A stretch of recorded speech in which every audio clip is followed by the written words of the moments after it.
CI ya. Betul. Jadi apa yang akan kita bicarakan di forum ini nih yang akan Pak Poltak sharing, itu pasti akan sangat-sangat menarik ya.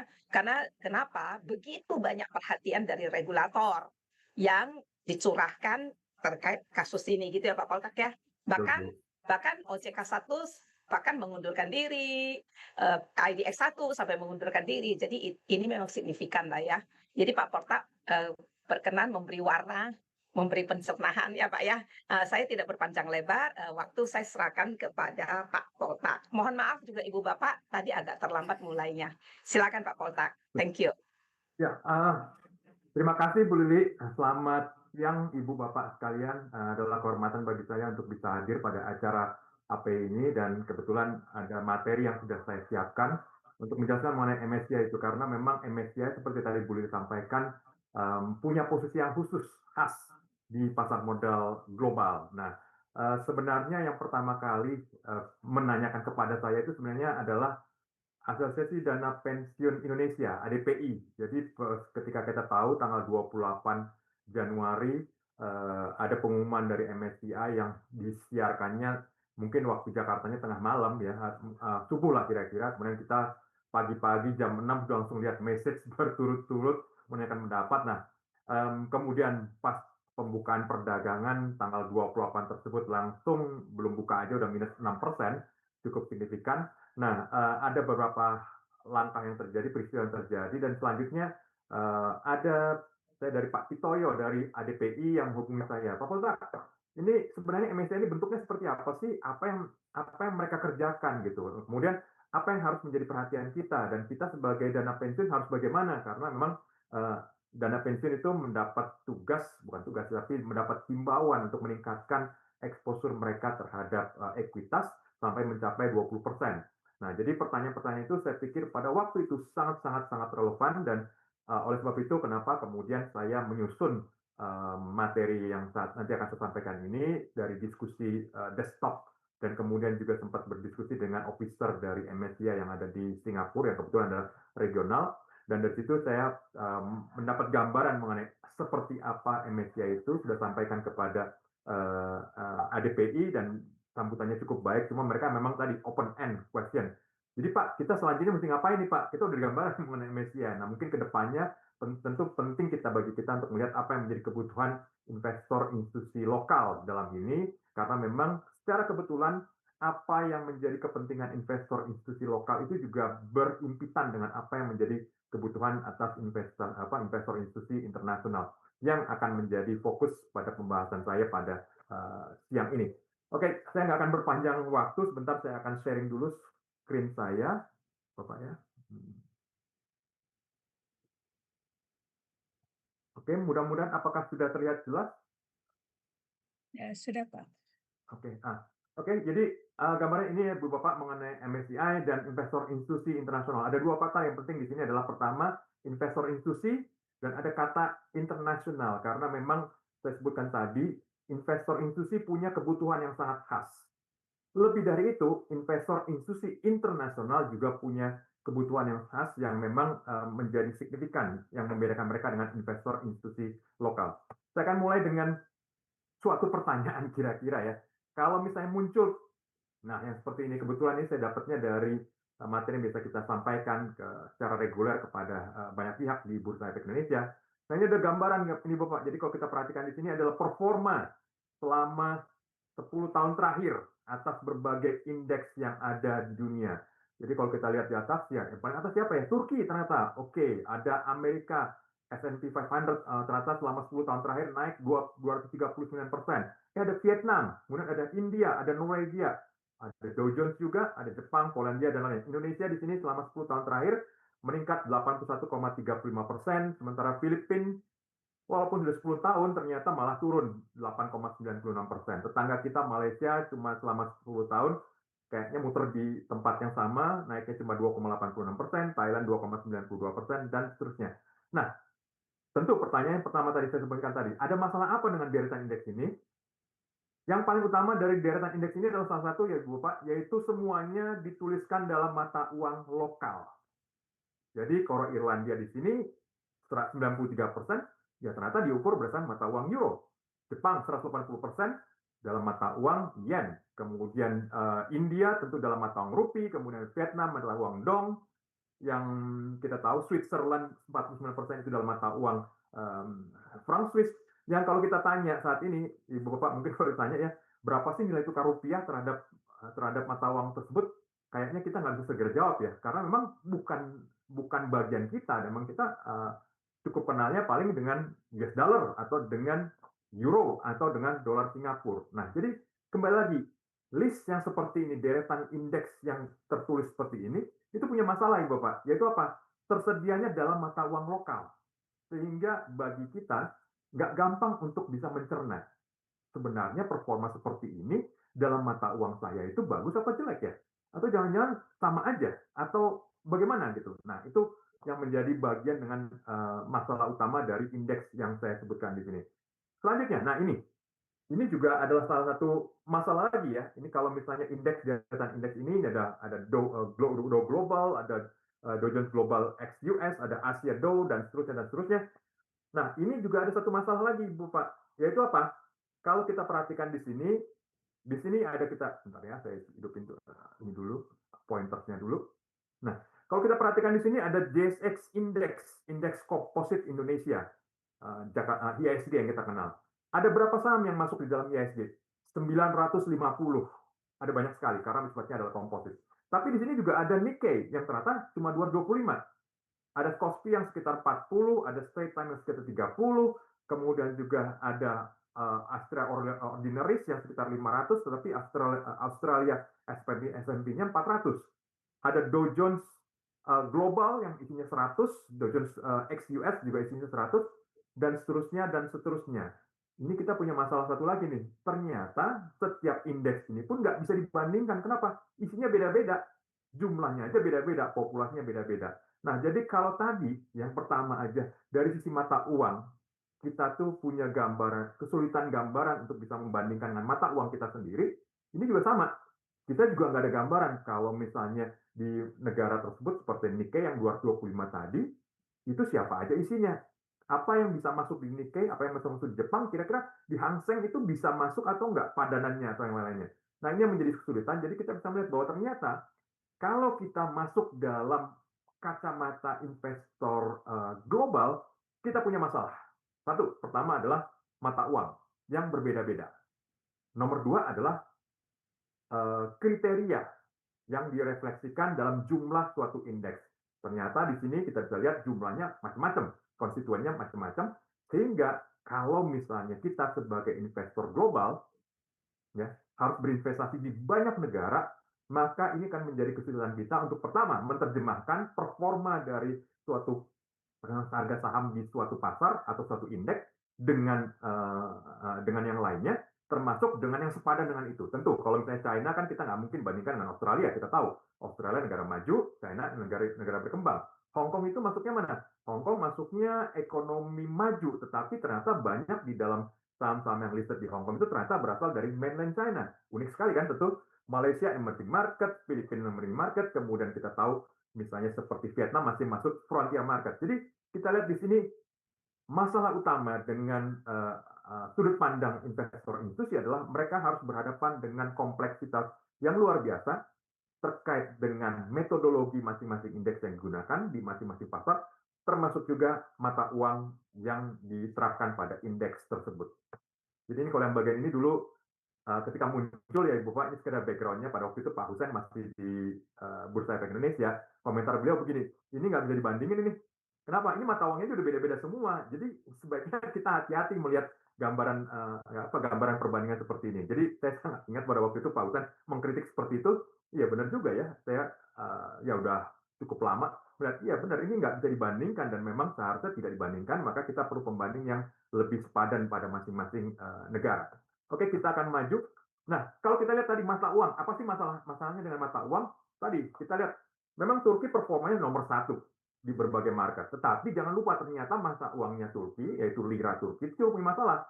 Yaitu ada inflasinya. Inflasinya cukup gede juga, 29,8%. Jadi kalau misalnya di Turki itu selama 10 tahun terakhir, 2015 kita taruh mundur ya, 100 lira Turki itu saat ini nilainya tinggal 11,86. Jadi turunnya cukup signifikan selama 10 tahun terakhir. Tapi indeksnya menurutnya bagus, iya. Tapi kalau kita terjemahkan dari mata uang lokal terhadap mata uang internasional dalam hal ini misalnya dengan dolar Amerika atau dengan yang lainnya, maka kita harus melihat bahwa ternyata mata uangnya sendiri melemah diakibatkan oleh inflasi. Nah, belum lagi nyebrang ke mata uang yang lain. Jadi performa yang nomor satu tadi belum tentu ketika diterjemahkan dalam mata uang yang lain bersifat konsisten performanya. Kita lihat Brazil, 10 tahun terakhir, ternyata inflasinya 5,93% per tahun. Jadi 100 real Brazil, itu tahun 2016, nilainya sekarang sekitar 60. Tadi kita sempat lihat kan, Indonesia performanya nggak jelek, tapi juga nggak istimewa banget. Tetapi yang istimewa di sini adalah ternyata tingkat inflasi Indonesia selama 10 tahun terakhir rata-rata ada 3,01%. Jadi 100 rupiahnya Indonesia secara inflasi ya, ini belum lagi nyebrang mata uang, 100 rupiahnya itu pada 2016 nilainya sekarang adalah 74,3. Jadi turun secara inflasinya, faktor inflasi sekitar 26% kira-kira sekitar itu. Masih mending dibandingkan dengan Brazil, dibandingkan dengan Turki.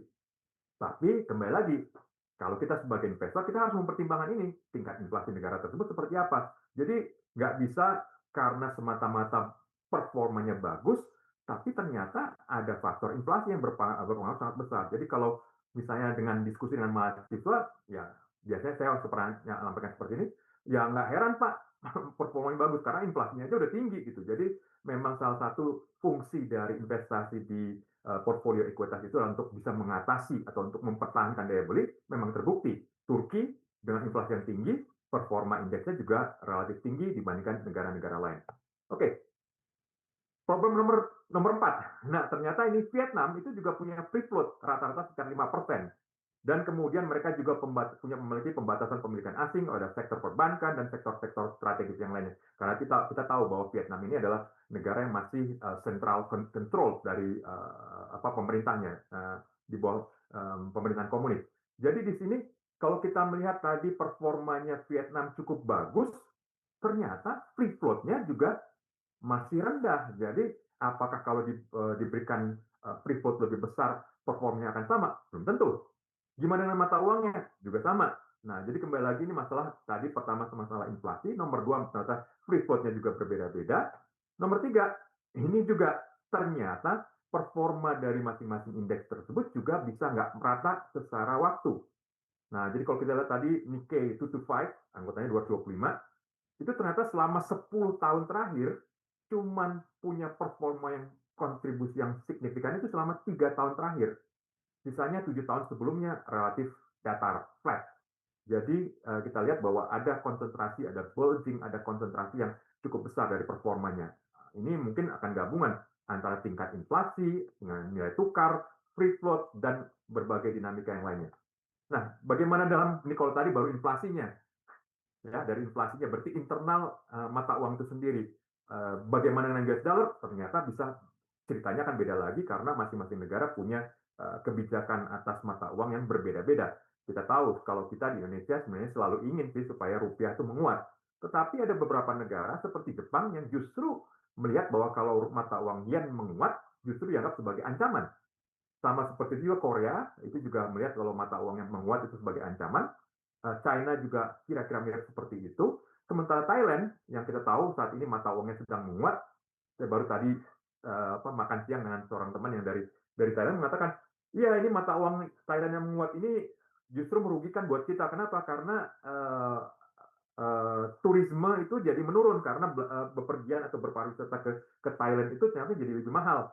Dan itu mungkin juga penjelasan kenapa misalnya tahun 2025 lalu jumlah turis asing yang masuk ke Bali itu mencapai rekor karena memang nilai mata uang yang lemah itu sangat menguntungkan bagi industri turisme dan kunjungan wisata antar negara. Jadi kembali lagi sangat kompleks sehingga kita kembali lagi kalau misalnya kita harus menjadi seorang investor institusi yang beroperasi secara internasional, kita punya banyak masalah untuk berinvestasi kalau hanya menggunakan ukuran-ukuran yang bersifat sempit.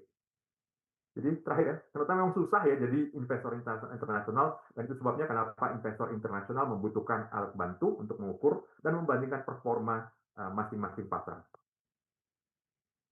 Jadi dari sinilah kemudian muncul MSCI seperti apa. Nah, jadi ini gambarannya Ibu Pak ya. Jadi yang namanya MSCI itu pertama kali berdiri adalah di sebuah perusahaan investasi namanya Capital International berbasis di Jenewa, Swiss tahun 1968. Nah, kenapa 1968? Karena pada masa sebelum itu kita tahu bahwa ekonomi Amerika bertumbuh sangat cepat dan kemudian pemilikan saham di Amerika juga meningkat sangat cepat, dan di sisi lain pasar modal global pada dasarnya relatif belum cukup bertumbuh pada waktu itu. Nah, kita ingat bahwa ada satu investor yang sangat terkenal yaitu Sir John Templeton. Itu adalah orang pertama yang berani masuk ke pasar Asia. Jadi John Templeton itu berinvestasi di Timur Jauh, paling utamanya dari Jepang. Dan ketika beliau berinvestasi di Jepang, hit jackpot. Jadi dapat perusahaan-perusahaan emiten-emiten Jepang yang punya performa sangat bagus, pertumbuhan sangat bagus, dan kemudian itulah yang membuat Templeton Fund kemudian menjadi salah satu yang performanya sangat bagus karena mereka yang pertama kali berani masuk atau berinvestasi di pasar luar Amerika.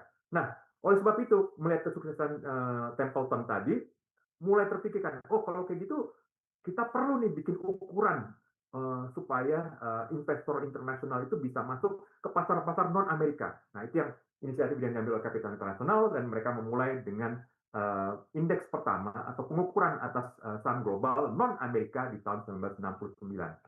Nah, karena memang ini kemudian indeks ini menjadi sangat berguna bagi banyak pihak di tahun 1986, ya cukup lama, ada jeda waktunya.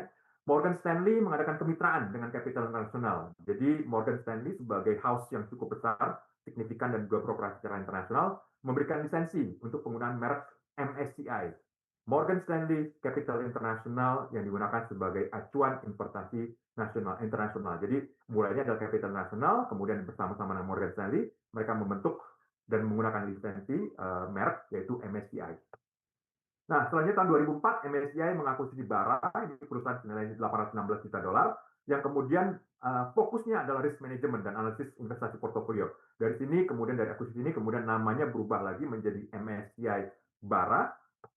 Nah, tetapi kemudian menjadi muncul suatu masalah karena banyak house menanyakan, sebentar, Morgan Stanley kan juga melakukan investasi di berbagai tempat di dunia.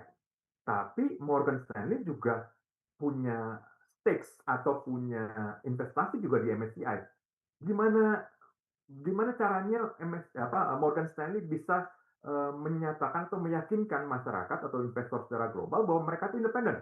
Nah, kenapa? Karena tadi potensi konflik kepentingan antara perusahaan investasinya sama benchmark yang digunakan. Di sebelah kiri ada Morgan Stanley, sebelah kanan ada Morgan Stanley juga. Oleh sebab itu kemudian Morgan Stanley melakukan divestasi.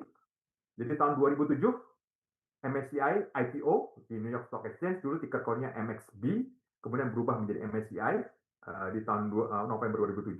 Dan di sini Morgan Stanley mulai melepas pemilikan sahamnya di Morgan Stanley di MSCI, dan kemudian pada tahun 2009 Morgan Stanley divestasi total. Jadi nggak punya lagi saham di MSCI, dan itu sebabnya mulai tahun 2009 MSCI itu bukan lagi singkatan dari Morgan Stanley Capital International, tetapi murni MSCI itu adalah merek dagang dan bukan singkatan dari suatu kata apapun. Jadi Bapak, kalau misalnya saat ini beberapa waktu yang lalu kita sering membaca pemberitaan, apakah itu di media atau kan itu di diskusi, masih kita mendengar bahwa MSCI kemudian dalam kurung Morgan Stanley Capital International, sebenarnya itu sudah nggak tepat lagi karena sejak tahun 2009 MSCI itu sudah bukan lagi singkatan, tetapi sudah menjadi merek tersendiri yang terdiri dari 4 huruf dan bukan singkatan, yaitu MSCI saja. Nah, ini yang mungkin bisa menjadi gambaran yang mungkin bisa jadi acuan sama kita, kepada kita bagaimana sebenarnya perubahan atas MSCI ini cukup radikal terjadi, dan ini bermula dari usaha mereka untuk meningkatkan kredibilitas dan menghindari potensi konflik kepentingan. Nah, apakah MSCI kemudian tetap statik? Ternyata enggak. tahun 2010 MSCI mengakuisisi Metric Group. Ini perusahaan yang fokus di bidang manajemen risiko dan research governance, jadi sangat penting di sini. Kemudian tahun 2014 mengakuisisi GMI Rating. Nah, ini fokus pada ESG dan komponen-komponennya. Nah, jadi kita bisa lihat di sini bahwa pendekatannya MSCI itu pada risk metric, pada pengukuran risiko dan governance. Dan kemudian tahun 2014 mulai masuk kepada komponen-komponen ESG atau sustainability. Tahun 2019 ada akuisisi berikutnya itu Carbon Delta. Jadi ini adalah perusahaan yang fokus pada analisis perubahan iklim dan kemampuan untuk melakukan penghitungan indeks dan risiko terkait dengan climate atau cuaca, perubahan cuaca. Di tahun 2021, MSCI mengikuti Real Capital Analytics. Ini menjadi menarik ya Ibu Pak, karena Real Capital Analytics ini punya fokus menyusun suatu database mengenai pasar transaksi atas real estate komersial. Nah, apakah semuanya informasinya publik? Enggak. Banyak yang cukup private, tapi ini sebuah bisnis yang cukup besar, yaitu nilainya sekitar 45 triliun dolar atas real estate seluruh dunia yang bersifat komersial.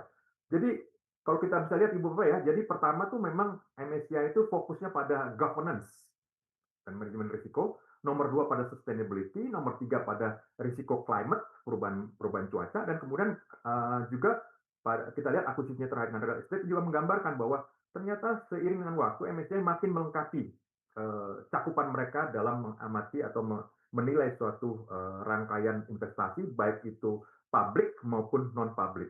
Kenapa saya katakan non-publik? Karena akuisisi berikutnya tahun 2023, MSCI melakukan akuisisi atas Burgiss Group senilai 697 juta dolar. Jadi totally semuanya dimiliki oleh MSCI, 66% saham. Dan di sini MSCI jadi memiliki akses atas data atas 13.000 aset privat di dunia dengan nilai investasi total di aset privat ini senilai 15 triliun dolar. Jadi kalau kita lihat di sini memang strategi MSCI itu bukan cuma berhenti di indeks dan ekuitas, tapi juga melingkupi yang lainnya. Mungkin Ibu Bapak akan bertanya, kenapa ya MSCI kok sedemikian melebar gitu kepada berbagai hal? Karena memang salah satu pengguna dari indeks MSCI dan pihak yang sangat membutuhkan data dari MSCI itu adalah perusahaan-perusahaan atau institusi-institusi yang terkait dengan manajemen investasi level internasional.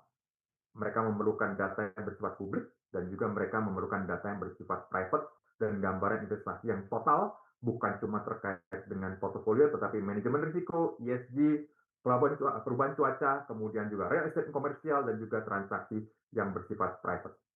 Siapa pemegang saham MSCI saat ini? Ini gambarannya Ibu Pak. Jadi kita mungkin sempat mendengar pada awal Februari lalu lah, kita mungkin mendengar rumor yang mengatakan, wah ini MSCI melakukan begini begitu dan lainnya itu karena mereka punya kepentingan ini, kepentingan itu dan seterusnya. Tentu yang namanya kepentingan ya sah-sah aja, tinggal kita lihat kepentingannya positif atau negatif. Tetapi yang juga saya sempat dengar bahwa ini di belakangnya MSCI ini pasti ada perusahaan-perusahaan yang memang punya kepentingan tersendiri. Nah, kita lihat di sini siapa pemegang saham atas MSCI. Kita bisa lihat di sini bahwa ternyata pemegang saham terbesar MSCI itu adalah Vanguard, memiliki 11-12% saham, BlackRock 7-8% saham, kemudian Benco, Baron Capital 4-5% saham, State Street 3-4%, T. Rowe 3-4% juga, Morgan Stanley. Kok ada Morgan Stanley? Katanya udah divestasi. Ntar dulu, Ibu Pak. Ini Morgan Stanley yang ini adalah bisnis aset manajemen. Jadi bukan Morgan Stanley core-nya, tetapi aset manajemennya yang memang melakukan investasi di berbagai perusahaan dan mereka memiliki 2-3% saham MSCI. Ada GOD, ada Fundsmith, WCM, dan Bank of America Corporation. Jadi kita perhatikan di sini bahwa ternyata perusahaan-perusahaan yang memiliki saham MSCI ini cukup banyak dan cukup terdistribusi atas perusahaan-perusahaan yang memang secara umum punya kepentingan untuk berinvestasi secara global dan juga bersifat internasional. Jadi inline dengan misi yang dijalankan oleh MSCI. Oke. Kita mungkin akan fokus geser terhadap apa yang menjadi materi diskusi paling fokus pada saat ini, yaitu MSCI Equity Indexes, di mana ini adalah bangun dari struktur dari keluarga indeks-indeks yang disusun atau dibentuk oleh MSCI. Jadi kita lihat di sini bagian atasnya equity indexes, terbagi atas beberapa komponen di bawahnya, ada MSCI World Index, ada Developed Market, ada Emerging Market, ada Frontier Market. Nah, di gabungan di sini ada All Country World Index, ada Emerging and Frontier Market, terbagi dua di sini. Di gabungannya adalah ini MSCI All Country World Index sama Frontier Market Index di sini. Dan kemudian ini adalah metodologi yang digunakan, yaitu MSCI Global Investable Market Indexes, yang membentuk ke atasnya ada Factor Index, ada Strategy Index, kemudian Thematic, kemudian ESG, Custom Index, dan Real Estate Indexes. Nah, mungkin Ibu Pak bertanya, oh ada Custom Indexes ya? Ini Custom Indexes ini maksudnya kayak gimana? Jadi gini Ibu Pak, MSCI adalah pihak yang juga terbuka untuk melakukan penyusunan indeks yang sifatnya private. Jadi kalau suatu institusi ingin melakukan benchmarking terhadap performanya, performa investasinya yang lintas negara, lintas sektor dan lainnya, mereka bisa menyampaikan kepada MSCI untuk berlangganan atau menghitungkan suatu indeks, dan ini sifatnya custom yang digunakan bagi kepentingan internal perusahaan-perusahaan tersebut, perusahaan investasi tersebut. Nah, jadi memang ini nggak terbuka bagi umum, tetapi di sini juga bagian dari keluarga atas MSCI Equity Index yang saat ini ada. Oke, ini gambaran mengenai strukturnya. Kita maju. Metodologinya. Nah, tulang punggung dari dominasi, saya katakan dominasi karena memang tadi ya, nanti kita bisa lihat sebesar apa instrumen investasi yang menggunakan MSCI sebagai acuan atau tolok ukurnya. Maka tulang punggung dari semua MSCI yang lakukan ini adalah disebut sebagai metodologi GIMI, Global Investable Market Index. Mulai diperkenalkan antara tahun 2027-2028, menggantikan metodologi sebelumnya yang disebut sebagai standar indeks. Ini ada periode penyesuaian cukup panjang, tetapi kalau kita lihat dari 2007-2008 sampai dengan sekarang, sudah ada cukup panjang GIMI ini dilakukan diterapkan sebagai standar baku oleh MSCI.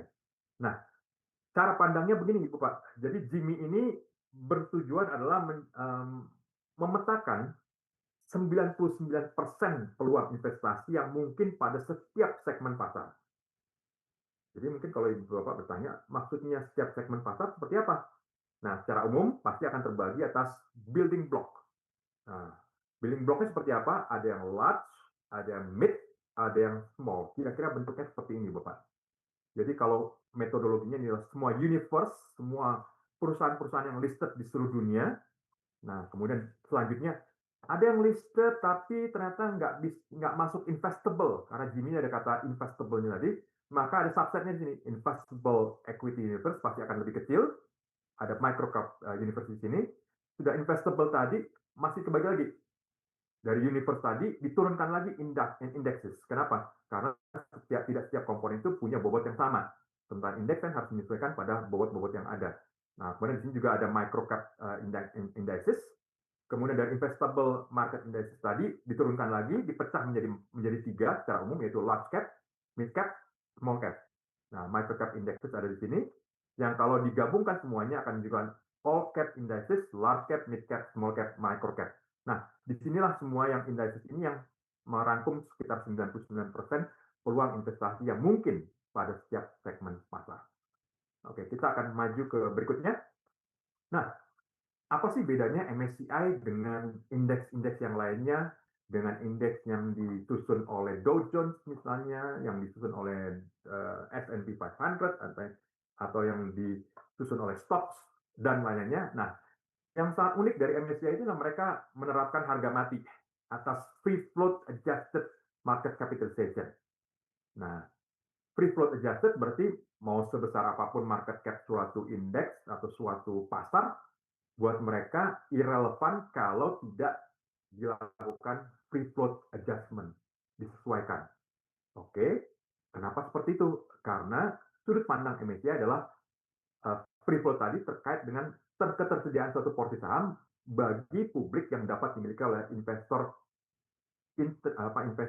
institusi internasional. Jadi ada kata internasional di sini. Nah, karena memang tiap negara punya kriteria-kriteria tersendiri terkait dengan kelulusan investasi. Nah, jadi MSCI itu selalu mendiskon pemegang saham strategis dalam penilaian free float mereka, ya karena tadi ya mereka sangat basis pada free float. Nah, pemilikan saham strategis yang dianggap tidak tersedia untuk dimiliki, jadi mereka akan coret sebagai bagian free float. Contohnya di sini, pertama adalah saham yang berada dalam portofolio pemerintah, mereka akan coret. Kemudian saham yang dimiliki oleh pemegang saham pengendali dan keluarganya. Jadi misalnya pemegang saham pengendali, kemudian mereka punya uh, related parties dan keluarganya, itu pasti akan dicoret oleh MSCI. Kemudian juga ada pemilikan saham silang, cross holding antar perusahaan, itu akan dicoret juga. Mungkin kita tahu ya Ibu Pak, jadi kalau di misalnya perusahaan otomotif Jepang itu mereka punya cross shareholding, misalnya Nissan dengan Renault, ya. Mohon koreksi ya Ibu Pak, kalau saya salah. Nissan dengan Renault, kemudian Mazda dengan Ford, kemudian Mitsubishi dengan yang lainnya, itu mereka ada cross ownership. Nah, kalau misalnya terjadi cross ownership itu antar perusahaan gimana? Coret oleh MSCI. Kemudian juga yang masuk juga cukup ekstrim adalah saham yang dimiliki oleh karyawan emiten. Nah, ini juga akan dicoret, tidak dianggap sebagai masuk dalam free float. Jadi ini yang menjadi unik bagi MSCI dalam mereka mendefinisikan mengenai free float. Nah, selanjutnya mereka melakukan apa yang disebut sebagai ya tadi ya free float adjusted market cap tadi, sudah di adjusted terhadap free float tadi, sebagai rumus seperti begini, sama dengan jumlah saham total dikali harga, kita tahu ya, market cap itu adalah jumlah saham dikali harga, dikalikan sesuatu yang disebut sebagai foreign inclusion factor, FIF. Nah, jadi FIF ini mempertimbangkan keleluasan atau kepemilikan atau dibolehkannya investor asing untuk bisa berinvestasi pada suatu sektor ataupun pada suatu emiten. Nah, foreign inclusion factor ini menggabungkan dua komponen, yaitu antara free float dengan foreign ownership limit. Jadi FOL ini, foreign ownership limit ini kan menentukan angka free float. Jadi semakin terbatas investasi asing pada suatu sektor atau suatu pasar, pasti maka FOL dan FIF-nya akan semakin kecil.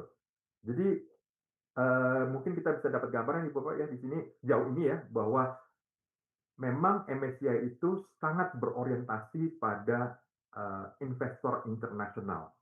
Dan kalau saya rekap lagi dari awal tadi, kenapa mereka memang fokus terhadap hal tersebut, karena memang kalau kita kembali pada bagian-bagian awal slide yang saya sampaikan tadi, investor internasional itu punya banyak kesulitan terkait dengan mata uang, terkait dengan nilai tukar ya, kemudian konsistensi antar satu indeks dengan yang lainnya yang mungkin perlu diperbandingkan secara objektif. Sebenarnya oleh sebab itu kenapa MSCI memfokuskan pada tadi foreign FIF tadi, foreign inclusion factor dan foreign ownership limit. Nah, itu yang menjadi kesadarannya. Dan ini juga menjadi pertimbangan kita. Jadi mungkin bagi kita juga kita bisa lihat mungkin ada beberapa sektor di Indonesia yang memang kepemilikan asingnya sangat dibatasi. Nah, itu yang juga akan menjadi pengaruh dalam penghitungannya atau weightingnya, bobotnya terhadap komponen di dalam indeks MSCI. Nah, ini ya Ibu Pak, universe yang lain kalau dibagi berdasarkan developed market, emerging market, dan frontier market. Nah, jadi kalau kita perhatikan di sini Ibu Pak ya, jadi kita ini Indonesia ada di Asia Pacific emerging market. Ya, jadi kira-kira ya teman-teman sebaya kita adalah China, India, Korea Selatan untuk maksudnya ya, Malaysia, Philippines, Taiwan, dan Thailand. Kalau di Eropa dan Middle East ada Ceko, ada Mesir, Yunani, dan seterusnya. Dan kemudian di belahan barat ada di benua Amerika ada Brazil, Chile, Kolombia, Meksiko, dan Peru. Dan ini satu bunch atau satu kumpulan di mana masing-masing ini bisa saling diperbandingkan satu sama lain yang kira-kira peer-nya sama. Nah, tentu di atas ini tentu ada developed market. Di sini di Asia Pasifik ada Australia, Hong Kong, Jepang, New Zealand, dan Singapura. Jadi di kawasan ASEAN ada satu nih, yaitu Singapura. Di Eropa cukup banyak anggota-anggotanya. Di Amerika cuma ada dua, yaitu Kanada dan Amerika, karena memang sisa dari benua Amerika itu lebih banyak ada di emerging market. Nah, kalau di frontier market gimana nih? Nah, kan tadi develop ada, kemudian emerging market, ada frontier. Frontier ini dianggap ada suatu pasar yang oleh MSCI dianggap sebagai punya masa depan ke depannya untuk bisa investable, tetapi saat ini masih belum memenuhi syarat untuk bisa memperoleh alokasi portofolio yang optimum. Nah, jadi kalau kita perhatikan di sini ada frontier market, yang paling banyak ternyata adalah di Eropa dan Middle East, ya kita lihat di sini, dan Afrika juga di sini ada Burkina Faso, ada Guinea Bissau, ada Iceland, ternyata Iceland masuk ini, oke, Jordan, Latvia, Lithuania, dan seterusnya. Sementara Asia Pasifik yang ada di sini adalah Bangladesh, Pakistan, Sri Lanka, dan Vietnam. Nah, ini yang tadi saya sebutkan, Ibu Bapak ya. Jadi kalau beberapa waktu lalu kita sempat mendengar, ini kalau misalnya dalam pengumuman MSCI, kalau misalnya Indonesia tidak melakukan reformasi atas atas pasar modal dan metodologi yang terkait dengan itu, transparansinya dan lainnya, maka Indonesia terancam dijebloskan ya ke frontier market. Nah, berarti kira-kira kan kita ya dalam hal tadi kira-kira akan kita dianggap sebayaan dengan ini nih, dengan Pakistan, Bangladesh, Sri Lanka, Vietnam di Asia Pasifik. Nah, ini yang mungkin juga kita perlu sadari bahwa apakah resiko itu ada? Saya akan mengatakan ada, tapi ya karena bukan nol ya. Apakah risiko itu cukup besar? Rasanya nggak cukup. Nah, mungkin ini pendapat pribadi ya, Ibu Pak. Kenapa saya katakan seperti itu? Beberapa waktu lalu saya sempat bertemu pada bulan Oktober lalu saya sempat bertemu dengan FTSE. Nah, FTSE dalam pertemuan reguler dengan ASEAN Exchanges dengan beberapa exchanges dari ASEAN menyampaikan bahwa mereka punya kabar baik bagi Vietnam karena Vietnam akan naik kelas dari frontier market akan masuk ke emerging market. Nah, diumumkan sekitar September 2025 dan mulai akan masuk admission masuk ke emerging market pada 2026 ini. Nah, tentu sama ASEAN kita senang ya kalau misalnya ada anggota yang dari frontier market masuk ke emerging market, tetapi juga di sisi lain kita juga melihat ini jangan-jangan ini bisa jadi ancaman buat kita juga nih sebenarnya. Nanti kan bisa ngambil porsinya kita juga nih di emerging market. Kalau Singapura mungkin nggak terlalu khawatir karena mereka ada di developed market.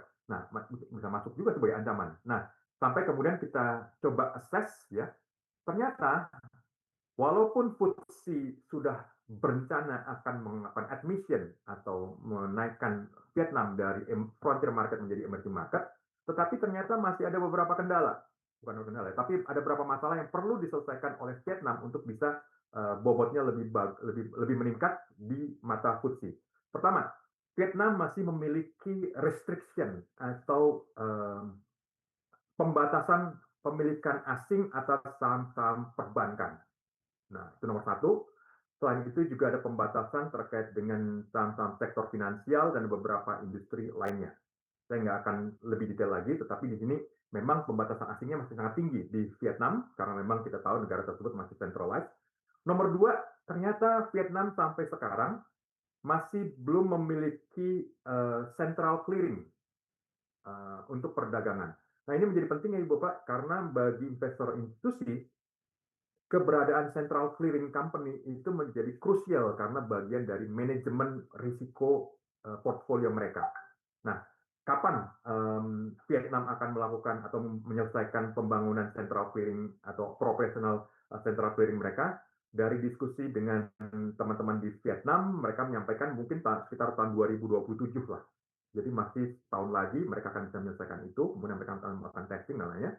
Dan kemudian di sisi lain juga kita mendapati bahwa ternyata free float-nya Vietnam juga masih relatif rendah, masih cuma sekitar 5%. Jadi, despite of, ini ya, mohon maaf dipakai bahasa Inggris, despite of bahwa Indonesia punya banyak dianggap oleh MSCI dianggap masih punya banyak kekurangan, masih perlu improve dan lainnya, posisi Indonesia sebenarnya masih sangat jauh lebih baik dibandingkan Vietnam dalam hal ketersediaan untuk berinvestasi sebagai wahana investasi bagi investor institusi internasional. Jadi ketika saya coba tanya ke MSCI, ini Vietnam kalau FTSE mau admit atau akan jadi anggotanya emerging market tahun 2026, Vietnam kapan nih jadi emerging marketnya MSCI? Kemudian saya dapat jawabannya bahwa Vietnam baru akan diadmit menjadi masuk dalam emerging market oleh MSCI sekitar tahun 2030. Kalau ditanya kenapa sampai lamanya seperti itu, karena bagi MSCI ketersediaan atas central clearing itu menjadi sangat penting, kemudian free float yang masih rendah itu juga satu poin yang sangat penting, di sisi lain juga keterbatasan atas investasi pada beberapa sektor, jadi FIF-nya masih sangat rendah, itu dianggap belum memenuhi syarat bagi Vietnam untuk bisa masuk ke emerging market. Nah, di sisi lain, saya juga dapat informasi bahwa ternyata di frontier market yang Ibu Bapak bisa perhatikan ya ini, semua ini frontier market ini ada banyak sekali negara. Vietnam dalam kacamata atau dalam universe-nya FTSE ternyata meliputi sekitar 70-75% dari seluruh frontier market. Jadi kita perhatikan di sini ada negara-negara ini semua, ya, kalau keroyokan, ternyata Vietnam masih menang sendirian gitu dibandingkan yang lainnya. Nah, 75%, 70-75%. Itu sebabnya dari hal tersebut kita melihat bahwa kalau misalnya Vietnam sendirian aja dengan semua keterbatasannya, semua potensi masalahnya, ternyata baru akan diadmit oleh MSCI untuk masuk ke emerging market sekitar tahun 2030, sementara Indonesia malah kena ancaman ini kalau nggak ada perbaikan nanti akan dijebloskan atau diturunkan ke frontier market. Maka di sini kita bisa melihat bahwa pada dasarnya apa yang disampaikan MSCI ini sebenarnya lebih pada sebuah tekanan bagi kita, bagi Indonesia untuk lebih bersungguh-sungguh. Apakah memang benar-benar Indonesia akan begitu saja? Rasanya sih pertama enggak ya. Kenapa? Ya kan tiap orang bisa punya pendapat ya. Tetapi pertama bahwa secara absolut maupun secara relatif posisi Indonesia masih lebih baik dibandingkan Vietnam. Nomor dua, bahwa Indonesia sebagai negara dengan ekonomi terbesar di Asia Tenggara dan juga punya potensi pertumbuhan sangat besar, itu juga suatu fakta, di mana kalau Indonesia masuk ke dalam frontier market, maka kita lihat ini Indonesia akan menjadi negara dengan ekonomi terbesar di seluruh frontier market, mungkin juga sangat-sangat dominan, sehingga kalau Indonesia ada di situ, kok kayaknya jadinya nggak definisi antara emerging dan frontier malah jadi kabur gitu. Oh itu sebabnya maka kenapa secara ini pendapat pribadi ya Bapak, sebenarnya potensi atau kemungkinan Indonesia untuk turunkan menjadi frontier market sebenarnya cukup kecil ya satu karena kita sudah melakukan perbandingan dengan raksasa terbesarnya di frontier market itu dalam ini Vietnam, tetapi memang di situ juga kita melihat bahwa dari pengumuman MSCI yang diumumkan pada tanggal 28 Januari memang tidak disebutkan spesifik data, spesifik date atau spesifik waktu. Kalau misalnya Indonesia tidak melakukan pembenahan, maka akan dimasukkan ke frontier market. Jadi di sini yang mungkin soul atau core message-nya adalah, Indonesia lakukan perbaikan dengan baik karena ini adalah penting. Jadi ada dua komponen yang disampaikan oleh MSCI pada pengumuman 28 Januari tersebut. Pertama, kriteria investor perlu diperbaiki supaya lebih granular. Nomor dua adalah di sisi lain, kalau ini tidak diperbaiki juga, mungkin bobot Indonesia akan bisa berkurang. Kalau itu juga ternyata tidak membuat Indonesia melakukan perubahan, baru kemudian ada seri berikutnya, yaitu Indonesia kemungkinan akan bisa dimasukkan ke frontier market. Jadi dalam ini pendapat pribadi ya Ibu Pak, yang lebih mungkin terjadi dan lebih realistik dan melihat konsistensi dari data yang ada ini, sebenarnya bahwa Indonesia perlu lebih serius supaya bisa bobotnya tidak berkurang dibandingkan negara yang lain. Jadi itu yang mudah-mudahan Ibu Pak jadi cukup jelas karena sering kita mendapat pertanyaan dari di Bursa Efek Indonesia sering mendapat pertanyaan, ini sebenarnya serius nggak ya Indonesia bakal turunkan ke frontier market? Nah, kemudian yang isinya frontier market itu siapa-siapa aja ya? Kemudian kira-kira yang di frontier market itu lebih bagus, lebih jelek, mungkin lebih jelek-jeleknya, atau mungkin juga lebih bagus. Seperti apa gitu kriteria dan lainnya. Nah itu yang menjadi penting. Tapi dengan Ibu Bapak melihat siapa-siapa saja saat ini yang ada di frontier market dan kemudian bagaimana posisi pasar modal mereka, maka kita bisa melihat sebenarnya bahwa Indonesia itu dalam posisi secara relatif maupun secara absolut posisinya jauh lebih baik dibandingkan majority dari frontier market yang ada. Nah, mungkin Ibu Bapak juga akan bertanya, ini ada nih stand alone marketnya apa lagi nih? Jadi stand alone marketnya Ibu Bapak ini adalah negara-negara atau ekonomi yang sebelumnya masuk dalam developed market ataupun emerging market atau frontier market yang kemudian karena suatu atau lain perubahan kemudian tidak lagi masuk dalam suatu dalam kriteria market secara umum tapi tetap dihitung. Nah, contoh di sini adalah Argentina karena memang Argentina sudah beberapa kali mengalami masalah yang terkait dengan krisis perbankan mereka dan payment system. dan kemudian kita lihat juga di sini ada emerging market juga yang ada di sini, ada Bosnia Herzegovina, ada Botswana dan seterusnya, ada Ukraine di sini ya. Ukraine masuk ke standalone market di sini ya. Di Asia Pasifik nggak ada. Mungkin akan ibu bapak akan bertanya, loh kalau ada Ukraine di standalone market, lantas bagaimana dengan Rusia? Apakah Rusia masuk di emerging? Kita lihat nggak ada Rusia. Masuk mungkin di developed market? Oh nggak ada juga. Apakah di emerging market yang ini? Nggak ada juga. Oke, satu jawabannya Ibu Pak, bahwa Rusia udah dicoret. Dicoret dari investable karena memang embargo yang dilakukan terhadap Rusia dari berbagai negara itu memang punya dampak yang sangat serius bagi pasar modal Rusia. Jadi untuk bisa dicoret ya ternyata harus perang dulu atau melakukan invasi atas negara lain, sesuatu yang mungkin banyak negara nggak berani melakukannya dan itu akan bersifat adverse atau negatif terhadap investability negara tersebut. Jadi mungkin ini hipotetis ya Ibu Bapak. Jadi kalau misalnya, oh nanti mungkin nggak misalnya China misalnya melakukan invasi atau mereka invasi terhadap Taiwan, itu kira-kira akan seperti apa? Nah ini yang mungkin perlu diperhatikan oleh Taiwan, yaitu oleh China. Ya kalau ini terjadi, mungkin repetisi apa yang terjadi atas Rusia terhadap Ukraina juga akan bisa terjadi atas pasar modal tersebut. Dan itu yang saya pikir banyak petinggi di China juga lebih ingin masalah Taiwan ini bisa diselesaikan tanpa harus lewat jalan kekerasan atau lewat senjata, penyelesaian lewat senjata. Oke, ini adalah global opportunity set. Jadi mudah-mudahan Ibu Pak bisa ada gambaran ya mengenai seperti apa sih developed market, siapa yang ada di sana, emerging market seperti apa, frontier market seperti apa, dan standalone market. Kita maju ke berikutnya. Nah, ini dia kriteria Ibu Pak. Jadi Ibu Pak nggak perlu repot-repot ya nyatet-nyatetnya atau mungkin screenshot ini nanti saya akan sampaikan ke Bu Lili ya ke API kira-kira PDF-nya atas materi yang saya sampaikan ini. Jadi Ibu Bapak bisa fokus untuk menyimak apa yang saya sampaikan karena nanti masalah angka-angka detail-detailnya nanti akan bisa dibaca secara tersendiri di waktu yang lebih senggang. Jadi kita bisa perhatikan di sini frontier, emerging, dan developed terbagi di sini. Jadi ada economic development-nya. Jadi kalau misalnya untuk bisa masuk dalam developed market, maka ada syarat ini sustainability-nya. GNI-nya per kapita harus 25% di atas World Bank High Income Threshold.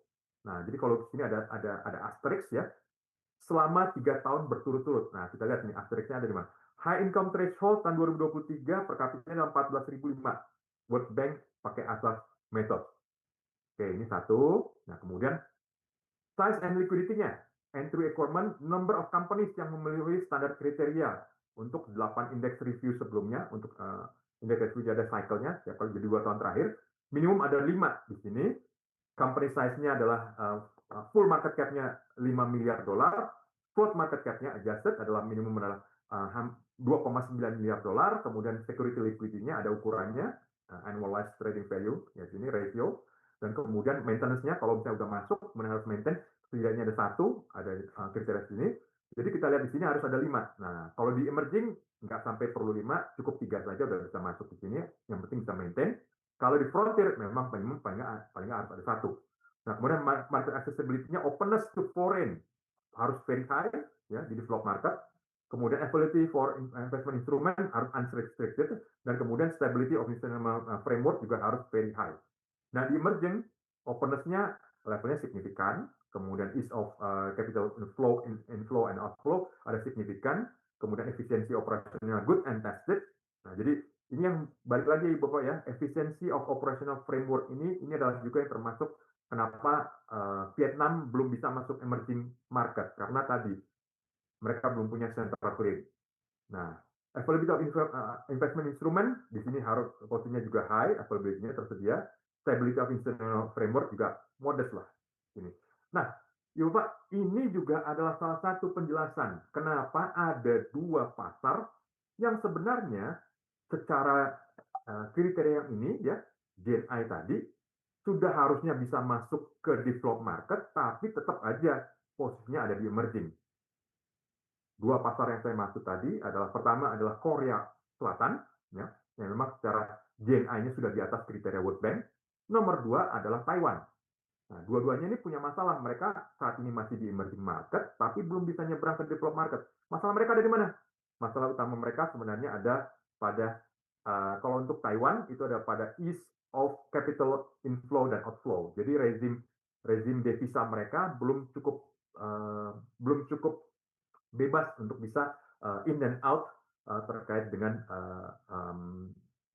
investasi portofolio. Kalau efisiensi mereka sudah cek, sudah very high.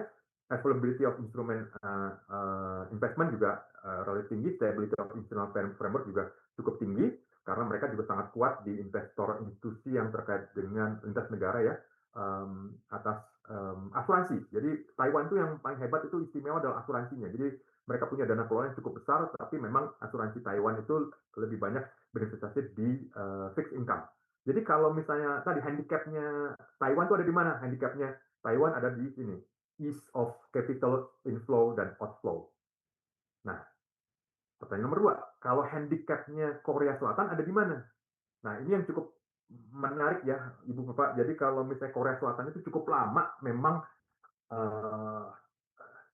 diharapkan bisa masuk ke developed market karena memang ukuran ekonominya cukup besar, sektornya juga levelnya global ya. Tapi ya tetap nangkringnya di emerging market karena mereka masih punya masalah pada aspek restriction atas short selling.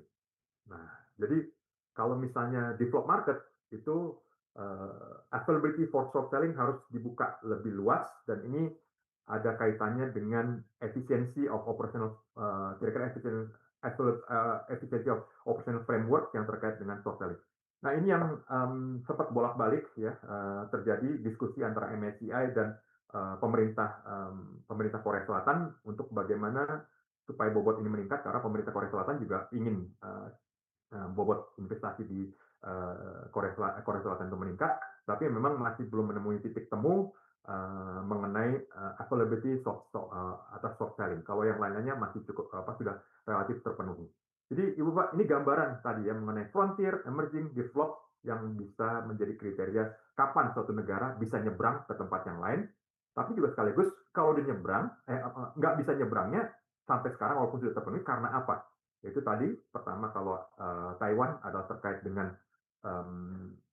rezim devisa, sementara Korea Selatan lebih pada availability for short selling. Nah, kita akan fokus nih pada metodologi ya Ibu Pak. Jadi ini adalah langkah-langkahnya untuk menyusun siapa-siapa saja yang bisa masuk dalam suatu indeks bagi masing-masing negara. Jadi dimulai dengan global opportunity set. Jadi opportunity object tujuannya adalah opportunity set for international institutional investor. Nah, kemudian ada detailnya di sini adalah include in one and only one country. Jadi kalau misalnya ada suatu emiten melakukan multiple listing ya, cross listing di berbagai pasar, maka tetap yang dihitung cuma satu, one and in only one country. Nah, ini yang menjadi penting. Kemudian dari langkah ini global opportunity ya, building investable universe. Nah, ada 5 filter. Nanti kita akan lihat ya filternya seperti apa ya. Dari sini kemudian dari investable tadi kita akan masuk ke defining size segment. Jadi size segment. Jadi segmen-segmen ini harus dapat diperbandingkan satu sama lain. Nah, size segment ini remain comparable dan ini harus balance dulu size segmentnya di sini di all country worth index. Dan kemudian kalau sudah mengenai size segment tadi, maka akan ada pembagian berapa bobot-bobot masing-masing pasar dan kemudian final investable requirement. Jadi ada 2 additional filters to further refine the investability and replicability of MSCI All Country World Index. Nah, ini langkah-langkahnya. Kita maju ke contoh penghitungan free float ala MSCI. Pertama, ini company A, company B. Kalau jumlah share-nya 10 juta lembar, market cap 100 billion, yang satunya lagi $50 billion. Nah, kalau misalnya number of share classified non-free float, ya, non-free float, di sini adalah sekitar 43%, misalnya contohnya 43%, sementara company B itu 87%, jadi lebih sedikit yang tersedia buat publik. Nah, maka di sini kelihatan bahwa free float-nya adalah lawannya 5,6 juta lembar, di sini 1,2 juta lembar. maka non-free float-nya menjadi 43, 87 di sini bagi company B. Free float-nya tadi udah sebutkan di atas tadi ya, ini angka ini. Maka ketika dimasukkan free float adjusted market cap-nya, maka dari 100 billion tadi untuk company A cuma 57 billion yang dihitung. Sementara company B, company A itu kan company A. Kalau company B cuma 6 billion. Itu sebabnya, Ibu Bapak, kalau kita melihat tabel ini, kita akan bisa melihat bahwa sangat fokus pada free float, number of shares, bagi MSCI. Nah, itu sebabnya kalau nantinya kita ingin misalnya di Indonesia lebih banyak lagi perusahaan yang bisa masuk dalam MSCI supaya bisa dapat menjadi tujuan investasi bagi investor industri global, maka syarat mengenai free float itu sudah boleh dikatakan sine qua non. Nggak bisa enggak, harus dipenuhi. Oke, kita maju ke berikutnya. Nah, ini juga sangat khas ya, MSCI, Ibu Pak. Kenapa saya katakan sangat khas? Karena masing-masing negara punya penghitungan mengenai free float sendiri-sendiri. Tapi yang bagi MSCI ini memang punya keunikan sendiri. Kenapa? Ini adalah semua yang dikeluarkan, makanya warnanya merah ya, dikeluarkan dari peringatan free float oleh MSCI. Siapa aja? Banks. Jadi kalau strategic shareholder type-nya ya, kalau misalnya banks itu dikeluarkan kecuali ya held in trust on behalf of third parties that deemed to be non-strategic. Jadi bisa terjadi dimiliki oleh bank, custodian bank dalam ini maksudnya, tetapi di dalam custodian bank itu ternyata memang name-nya atau QQ-nya itu ternyata third parties yang boleh dikata memang non-strategic, maka dia akan bisa dihitungin karena itu cuma sifatnya banknya sebagai custodian. Tapi kalau ternyata strategic, maka dia akan dicoret. Nah, ini untuk banks, untuk companies, shares yang owned by companies, ya termasuk treasury shares juga, ya itu akan dicoret dari free float. Makanya ini juga gambaran Ibu Pak. Jadi kalau misalnya di pasar kita, ketika market turun misalnya, kemudian ada himbauan untuk melakukan share buyback, maka ketika perusahaan tersebut atau emiten tersebut melakukan share buyback, share itu akan masuk ke dalam treasury-nya di mata MSCI, maka itu akan dicoret dari free float. Jadi free float-nya justru akan berkurang. Karena tadi, share owned by companies, termasuk treasury, akan dicoret dari free float. Nah, entry berikutnya adalah employee. Nah, jadi employee kalau misalnya saham tersebut dimiliki oleh karyawan suatu perusahaan, apakah dimasuk dalam free float? Ternyata oleh MSCI dicoret. Termasuk bahkan kalau saham tersebut digunakan untuk retirement atau saving plan. Jadi kita tahu beberapa perusahaan itu memberikan insentif bagi karyawannya untuk bisa berinvestasi jangka panjang dengan employee stock option misalnya, atau tadi untuk retirement. Nah, ternyata di mata MSCI ini akan dicoret, nggak akan dimasukkan dalam free float. Oke. Jadi unik ya yang mengenai employee tadi. Kalau government seperti apa? Ya tadi akan dicoret. Kemudian principal officer and board member. Jadi di sini principal officer di sini yang pengendali, board of directors ya di sini. Nah, yang menjadi unik ya Bapak karena ini including share owned by individuals or families that are related to or closely affiliated with company's principal officer. Jadi bukan cuma officernya, tapi keluarganya juga termasuk ikut dicoret juga. Jadi paman, mungkin anak, istri, paman, AA, teteh, dan seterusnya, ya kalau ternyata masih related ya juga akan dicoret dari MSCI terkait dengan free float-nya. Nah, yang juga dicoret sini adalah selanjutnya, jadi ada 6, yang terakhir adalah private equity and venture capital, yang dimiliki oleh private equity and venture capital juga akan dianggap sebagai non-free float.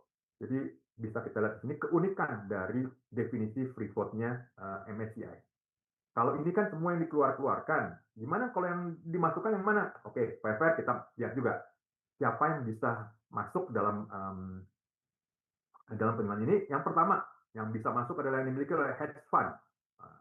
Jadi yang dipegang oleh hedge fund itu masuk dalam free float, unless ya ini ya, deemed to exert influence kalau manajemennya memiliki pengaruh atas manajemen suatu perusahaan. Karena bisa jadi hedge fund tersebut memang cuma punya pengendali juga atas suatu issuer atau suatu emiten.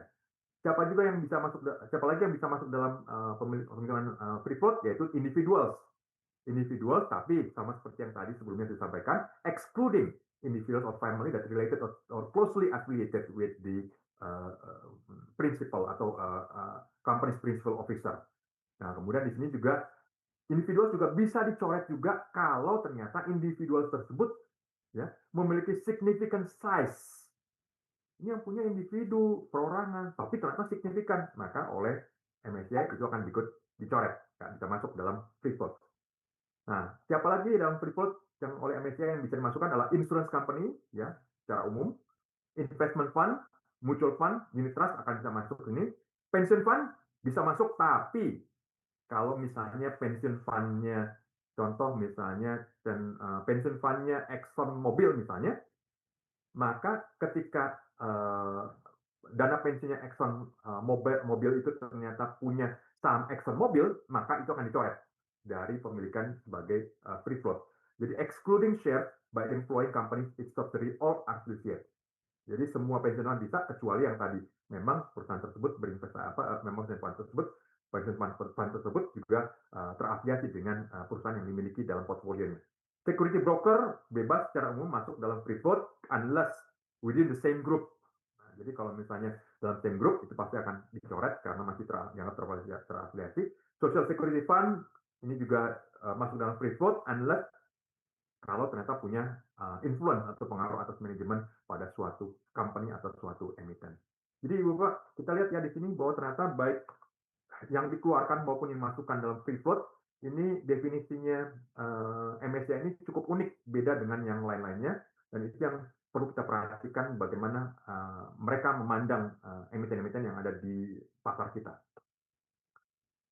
Nah, tadi ya kita lihat. Makanya kalau kita bandingkan tadi, bagaimana kriteria yang diset oleh MSCI itu sedemikian granular ya, sampai ke keluarga segala juga ikut masukkan di situ, maka kita bisa menyadari ketika kita bandingkan dengan kriteria investor yang ada di KSEI. Karena semuanya ada 9, individu, corporate, mutual fund, others, pension fund, financial institution, foundation, insurance, and securities company. Kalau kita lihat di sini, ini sangat-sangat general, ada beberapa yang memang sifatnya langsung tumpang tindih. Berarti kan kalau MSCI pension fund oke, bisa masuk, tapi ternyata free float, tapi ternyata nggak. Kalau bisa masih terafiliasi maka akan dicoret. Jadi kalau kita lihat di sini memang jadinya ada cukup jelas alasan kenapa pada pengumuman tanggal 28 Januari tersebut MSCI secara spesifik menyorot mengenai klasifikasi investor yang ada di KSEI, dan itu yang kemudian perlu perubahan secara signifikan, terutama salah satu yang juga menjadi yang mereka juga sampaikan. Sini kita lihat ini others-nya adalah cukup besar, 6.400 sekian. Nah, others ini yang mungkin perlu banyak dibenahi karena others ini sebenarnya angkanya jauh lebih besar daripada seluruh pension fund, financial institution, foundation, insurance, dan securities company. Jadi others ini nggak cukup jelas isinya apa saja. Nah, ini yang perlu diperbaiki oleh KSEI. Itu sebabnya kenapa ada klausula atau ada statement kenapa perlu granularity atas klasifikasi atas investor. Jadi kita lihat bahwa KSEI sudah akan mengubah dan ini akan diumumkan kepada publik kriteria-kriteria yang lanjutan yang lebih granular dari investor-investor yang ada di KSEI tercatat sistem pencatatannya. Oke, ini adalah gambaran mengenai foreign ownership limit (FOL) tadi ya, misalnya number of share ownership ada 500, kemudian foreign non free shareholding-nya contohnya ada unlisted ya, unlisted oleh 100, fotonya 100. Foreign FOL yang tadi disebutkan tadi adalah 40%, maka kalau applied to listed shares maka angkanya 40% dikali 1000 yang semua ini dikurangi 100 yang ada yang ini unlisted tadi dibagi atas 500. Nah, maka ada FOL bentuknya ukurannya adalah 0,6. Nah, dari FOL ini maka akan bisa dihitung apa yang disebut sebagai foreign room ya. Jadi kalau tadi 60%, nah kalau misalnya applicable tadi sisanya berarti kan 40% ya. Jadi 0,6 itu kan sama 60%, sisanya berarti kan 40%. Kalau saat ini masih sudah dimiliki ada 40%, maka foreign room yang tersedia masih sekitar 50%, masih bisa lipat 2 dari 20% menjadi 40%, atau foreign room-nya masih sekitar 50%. Ini adalah contoh Ibu Pak mengenai FOL, foreign ownership limit, dan juga bagaimana aplikasinya pada contoh atas perusahaan yang emiten yang dianggap listed dan bagaimana MSCI memperlakukannya. Nah, tentu foreign tadi inclusion itu tiap pasar, tiap ekonomi pasti punya hal berbeda-beda. Kalau di developed market biasanya nggak ada pengecualian, tetapi ternyata ada beberapa developed market yang punya pengecualian aspek dengan foreign room tadi. Jadi memang sektor-sektor yang masih dibatasi atau tidak bisa pemilikannya diberikan kepada investor asing. Nah, jadi kita lihat di developed market secara umum di Australia masih ada, Jepang juga masih ada. Kemudian foreign room tadi juga ternyata cukup banyak ada di emerging market, ada China, India, Indonesia, Korea, Philippines, Qatar, Saudi Arabia, Taiwan, Thailand, dan UAE. Nah, ini juga yang salah satu yang kalau nggak salah ini juga emerging market ini Korea juga masih punya PR ya mengenai foreign room tadi karena tapi ya tadi foreign room-nya Korea itu masih relatif limited dibandingkan dengan availability for short selling yang ada di Korea. Untuk frontier market masih ada foreign room-nya di Tunisia dan Vietnam, standalone market ada di Zimbabwe. Nah, oke, kita akan maju lebih pada metodologi. Nah, menjadi menarik ya, Bapak, karena size and coverage target ini untuk determine number of companies, ini akan bisa disesuaikan dengan size cut off. Jadi begini, Bapak, terjemahannya gimana sih ini? Terjemahannya begini, bahwa keanggotaan pada indeks MSCI itu bersifat variabel. Nah, jadi ini berbeda. Misalnya contoh indeks kita tahu indeks LQ45, indeks IREX 30, atau indeks Nikkei 225. Ya, kenapa? LQ45 selalu isinya 45. IREX 30 selalu sampai kapanpun isinya ada 30 emiten. Kemudian juga Nikkei selalu 225. Dow Jones Industrial Average selalu 30. Nah, kalau pendekatannya MSCI, mereka tidak melihat bahwa jumlah companies-nya atau jumlah konstituennya harus tetap. Jumlah companies-nya bisa berubah. Yang paling tetap, yang selalu tetap itu adalah ukuran atau size and coverage targetnya. Ini yang fix. Ya. Maka mendetermine tadi, maka dari turunan ini adalah size cut off. Ada size cut off-nya. Nah, karena tadi udah beroperasi seluruh dunia, maka akan disesuaikan dengan ukuran seluruh dunia juga. Jadi dari free float adjusted market cap yang ada yang sudah di-adjusted, maka 65-70% itu pasti akan masuk ke large cap index. Jadi yang large cap akan dapat porsi terbesar, kemudian 80-90% akan masuk ke standar index ya. Nah, jadi ini gabungan di sini karena ada bersifat kan. Nah, kemudian 90-100% akan masuk ke dalam investable market index. Jadi yang kecil itu ngumpul juga di sini. Jadi ini ada sifatnya akumulatif 75 ke 90 ke 100. Jadi menggambarkan di sini bahwa di pasar apakah itu developed market, apakah di emerging market atau frontier market, tetap bagian terbesar akan termasuk pada emiten yang large cap, dan kemudian pada negara juga akan sama seperti itu. Jadi porsi terhadap developed ekonomi akan lebih besar daripada emerging market ekonomi. Jadi ini adalah konsistensinya, makanya kenapa jumlah perusahaannya akan bisa berubah-ubah. Nah, ini gambarnya Ibu Pak. Jadi per November 2025 ukurannya ya. Jadi kalau large cap ini universe-nya adalah mencakup 70%, saya sebutkan tadi ya, 47 miliar dolar. Global minimumnya developed market minimum size reference. Jadi 47 miliar dolar. Kalau di emerging market jadi 23 miliar dolar. Ya. Nah ini change-nya nggak usah dilihat, ini perubahan antara yang dari Agustus ke Novembernya. Nah, mungkin Ibu Bapak bertanya, ini 23 miliar dolar yang emerging market ini datang dari mana? Ini ukurannya adalah setengah yang ini. Nah, jadi 47 dibagi 2 akan selalu seperti ini. Nah, jadi sama seperti itu turunan ke bawahnya 14 miliar dolar itu akan setengahnya adalah 7 miliar dolar, 1,1 miliar dolar, setengahnya adalah 556. Jadi ini adalah ukuran bakunya mengenai total market cap-nya. Nah, jadi kita bisa perhatikan di sini bahwa memang posisi terbesar pasti akan ada di developed market, baru kemudian ukuran emerging market adalah setengahnya, frontier market adalah sisanya yang memang lebih bersifat pada pembulatan. Nah, ini 70% pasti akan di large cap, kemudian mid cap 85%, kemudian small cap-nya akan 99% dari populasi. Nah, ini semuanya dalam US dollar, dan ada tanggal di sini close-nya dan pada saat penilaiannya. Oke, kita maju. Ini adalah siklusnya bahwa selalu akan ada review bulan Mei, Agustus, November, dan Februari. Apa yang dilakukan setiap kali indeks review, maka yang diperhatikan adalah foreign inclusion factor-nya. FIF-nya apakah berubah atau enggak? Kalau enggak berubah, berarti akan tetap. Yang mungkin juga bisa berubah dan number of share-nya, karena bisa saja suatu perusahaan itu atau suatu emiten isu saham baru atau melakukan buyback atau refloating atau yang lain-lainnya, atau merger, acquisition dan lainnya, ada aturan sendiri, maka number of share. Jadi yang selalu diperhatikan adalah dua komponen ini, SES dan NOS. Kita maju. Nah, ini tadi kan kita lihat kalau emerging market ini mulai dari minimumnya adalah 505 juta dolar, ya, equity universe-nya.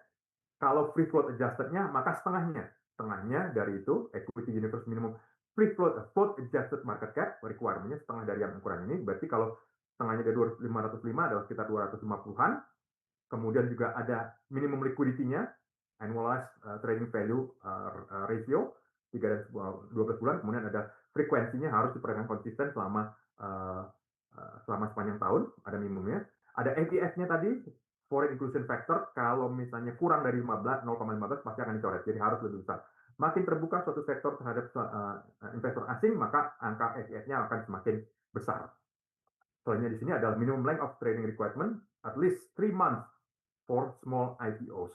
Nah, jadi di sini kalau misalnya suatu perusahaan baru saja go public, kapan paling cepat mereka bisa masuk dalam penghitungan indeks yang disusun oleh MSCI, maka at least 3 months memang bisa dilakukan exceptional atau pengecualian pada large securities, tapi kalau misalnya ada ukuran 1,8 kali dari interim standard cut-off, jadi ini juga cukup sulit, tapi intinya adalah tadi 3 months for small IPOs.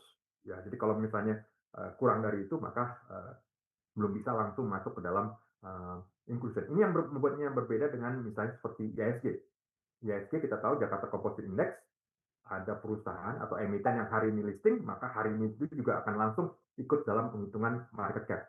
Nah, ini yang tidak berlaku bagi MSCI karena MSCI melakukan penghitungan bahwa mereka hanya akan admit suatu perusahaan itu sesudah 3 bulan setelah IPO, sudah periode stabilisasinya selesai.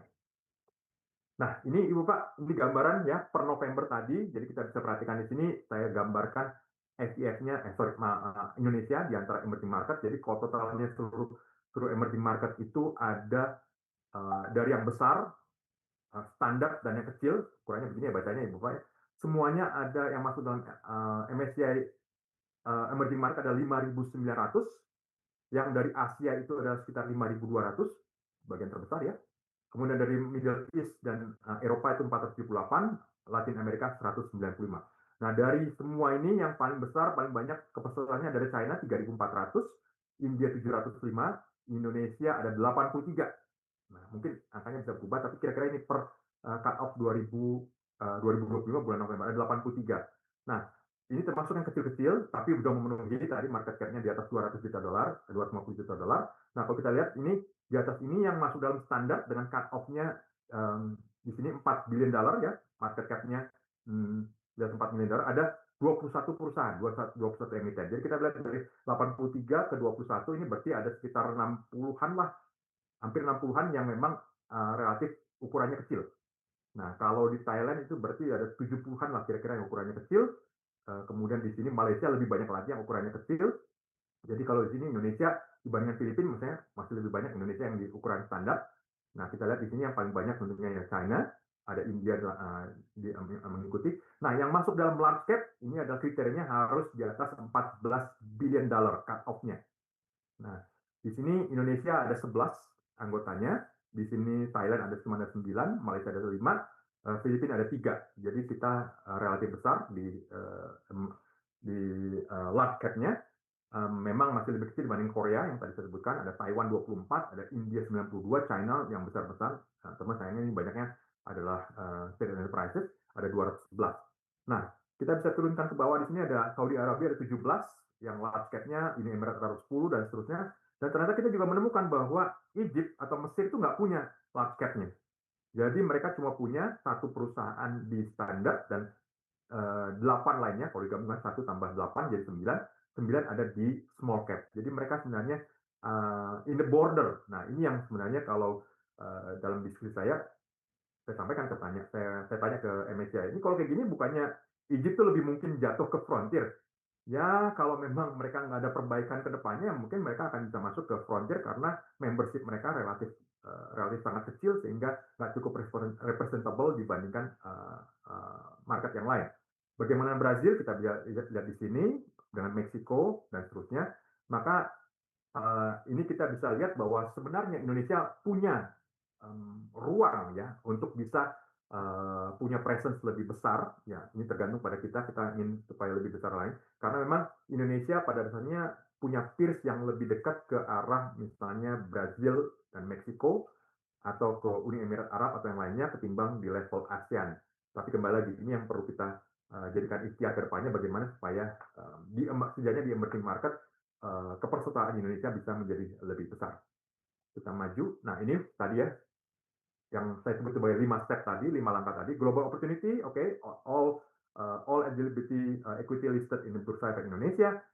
Investable-nya tadi minimumnya adalah 505, kemudian free float adjustment-nya setengahnya yaitu 253. Ini ya gambarannya mengenai annualized trading value ratio. Kemudian existing-nya kalau mau masuk FEFC 0,15, tradingnya minimum sejak IPO ada 3 bulan. Kemudian di sini akan ketemukan namanya Global Minimum Size Reference GSMR. Kalau large-nya 23 billion dollar, standarnya 7 billion dollar, IMI-nya atau yang small-nya adalah 556, ini coverage-nya adalah sekitar 70% plus minus 5%, 85 plus minus 5%, 90% dan seterusnya, maka cut-off-nya muncul di sini. Ini yang GSMR umum, karena kalau misalnya cut off yang secara umum adjusted berarti ada 14 billion dollar, 4 billion dollar, kemudian 528 million dollar, number of family 11, 2183, dan ini ada ukuran-ukuran yang selanjutnya. Itu sebabnya kenapa kemudian anggotanya atau membernya menjadi 83 untuk Indonesia, di standarnya ada 21, sementara large-nya ada 11. Oke, kita maju. Nah ini pertanyaan Ibu Bapak kira-kira. Jadi gimana cara bacanya nih, Pak Poltak? Kira-kira begini, ini full market cap, jadi nggak pakai free float adjusted, ada di sini dari kecil sampai ke besar. Nah kemudian ini adalah kumulatifnya, kumulatif masing-masingnya. Jadi ini 20, 30, 40, 50, 60, 70, 80, 90. Ini maksudnya secara persentase. Jadi kalau 1,0 ini maksudnya 100%. 100% semuanya. Dan di sini adalah kumulatif market coverage-nya. Ini yang sudah mulai memperhitungkan di sini adalah free float adjusted-nya. Jadi kalau kita perhatikan di sini, ini cut off-nya ada di sini, rendah banget ya. Jadi pada dasarnya ini standar cut off-nya di sini, large cap-nya ada di sini. Nah, jadi yang tadi 11 itu tuh semua ada populasinya ada di sini. Tuh, Pak. Ada di sini. Kemudian yang standar itu ada di sini. Kemudian sisanya ini yang di bawah cut off-nya di sebelah sini. Jadi kalau lebih bawah dari ini nggak akan masuk ke sini. Nah, ini sebabnya makanya ada beberapa yang mungkin akan nyebrang-nyebrang nih dari sini ke sini. Nah, seperti apa tempat nyebrangnya kira-kira kita akan bisa lihat seperti ini Ibu Pak. Nah, ini dia. Jadi cut off-nya yang ada di border itu ya antara mid cap sama small cap-nya, warna hijau adalah small cap ya. Ini kita bisa lihat ada row andalan Indonesia, ada Indosat, ada Goto di sini. Kemudian tapi di sini ada standar cut off-nya juga ya di sini posisi ini. Kemudian ada small cap juga yang ternyata posisinya di atas ini. Distribusinya ini akan berdasarkan review secara umum. Sementara large cap di sini yang paling dekat yang bisa kelihatan adalah Bank Negara Indonesia di sini. Nah, kalau kita mundur ke sini ya, maka kita akan bisa lihat bahwa large cap kita dengan mid cap kita itu ada terpaut ruang yang sangat lebar. Itu indikasinya adalah mungkin kita semua di pasar modal Indonesia perlu lebih banyak mendorong supaya perusahaan-perusahaan atau emiten-emiten yang di standar ini bisa nyebrang ke large cap sambil memperhitungkan mengenai free float mereka dan kualitas free float mereka. Nah, itu yang mungkin sebab kalau misalnya dari small cap mau nyebrang ke standar ini relatif lebih mudah, tapi dari standar mau nyebrang ke large cap itu posisinya lebih sulit. Nah, ini adalah gambarannya ya, dari cut off-nya kita tercatat 4 billion dollar di sini ya. Nah, kemudian ini adalah sekitar 528. Nah, ini adalah masih ada ruang nih wiggling room-nya. Jadi sebenarnya masih bisa masuk, tetapi kembali on condition akan dilihat satu demi satu mengenai apakah sebuah perusahaan atau sebuah itu bisa nyebrang ke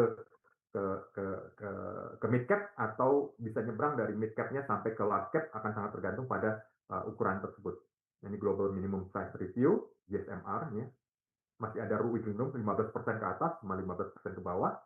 Ini ada 0,75 dan seterusnya. Dan ini adalah coverage-nya. Kalau nggak ada berubah, kalau masih masuk di sini akan nggak ada perubahan. Kalau ada di atas bisa akan penambahan. Kalau misalnya drop-nya di samping sini atau ke bawah itu akan ada dilatation atau dikurangi. Nah, ini adalah gambarannya mengenai wiggling room, bagaimana suatu emiten bisa masuk dalam penilaian size and coverage.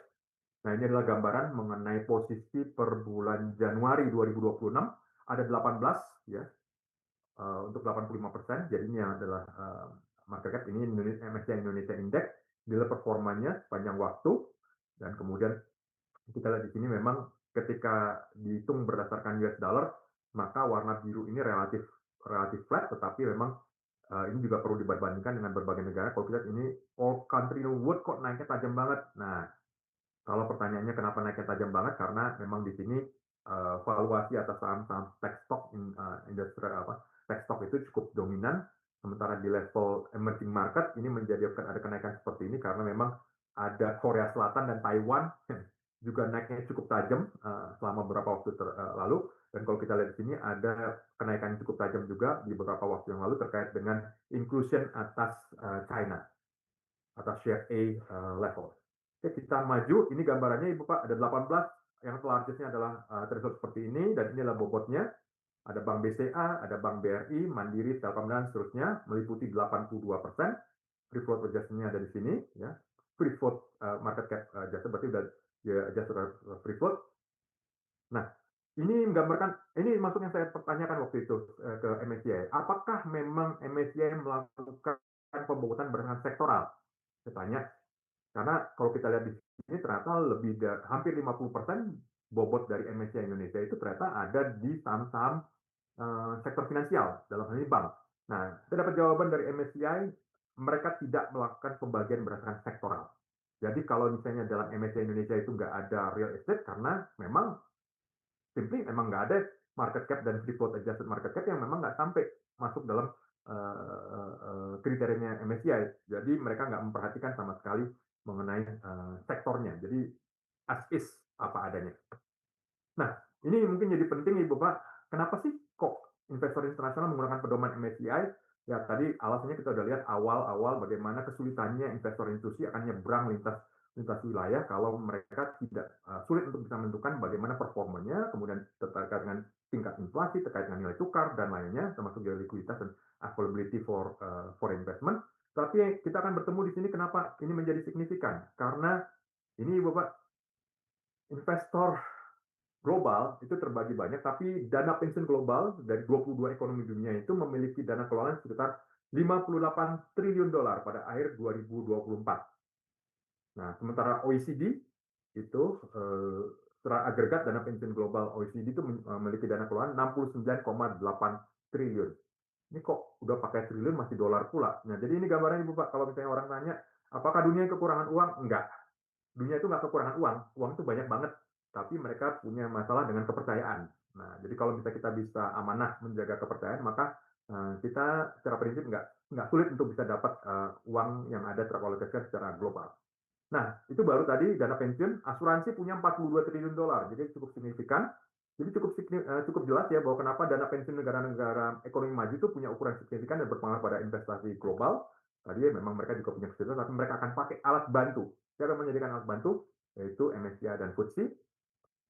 Nah, maka risiko terbesar untuk pengelolaan ini teruskan pada kedalaman pasar, makin dalam pasarnya ditentukan oleh free float-nya, makin besar maka dana pensiun global tersebut bisa mengalokasikan dananya. Nah, ini yang disebut sebagai investable opportunity oleh MSCI.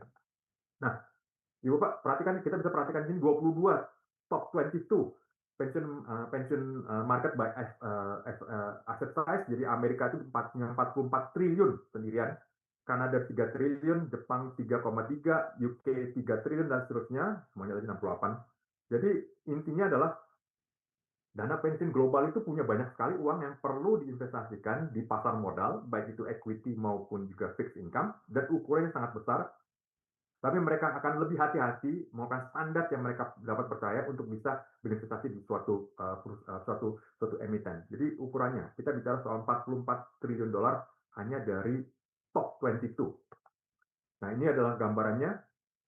Ada beberapa negara yang memang investasi dana pensiunnya sudah melebihi PDB negaranya. Jadi seperti Swiss sudah di atas 100%, Kanada juga di atas 100%, dan seterusnya. Ini menggambarkan bahwa mereka sebenarnya sudah tidak bisa lagi berinvestasi di dalam negerinya sendiri, tapi mereka harus berinvestasi di luar. negerinya. Karena kita tahu seperti pertumbuhan ekonomi Kanada, pertumbuhan ekonomi Australia, pertumbuhan ekonomi Swiss itu di low single digit, sehingga dana pensiun mereka yang sudah semakin besar itu perlu melakukan diversifikasi dan mereka akan berinvestasi di seluruh dunia, di luar ekonominya, cross border, dan termasuk biasanya di emerging market. Tadi kan disebutkan, oh ya dananya besar, tapi apa iya semuanya diinvestasikan di equity? Bisa aja investasinya cuma kecil, Pak. Bisa aja cuma nggak signifikan. Ternyata enggak, Ibu Pak. Kalau kita perhatikan top 20 fund, 51%-nya ternyata di equity, itu 27,3%-nya ada di bond.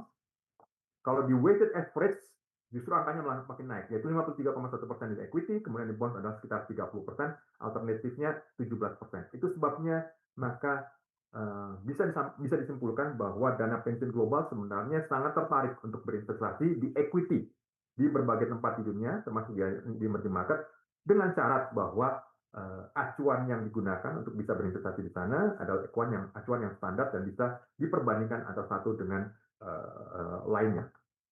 Nah, kalau tadi ini bicara mengenai pension fund dari berbagai negara, maka ini juga kita hadapkan kompetitornya MSCI yaitu FTSE Russell.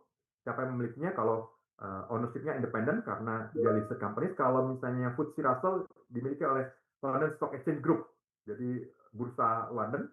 Kemudian AUM yang benchmark terhadap MSCI adalah sekitar 14,8 triliun.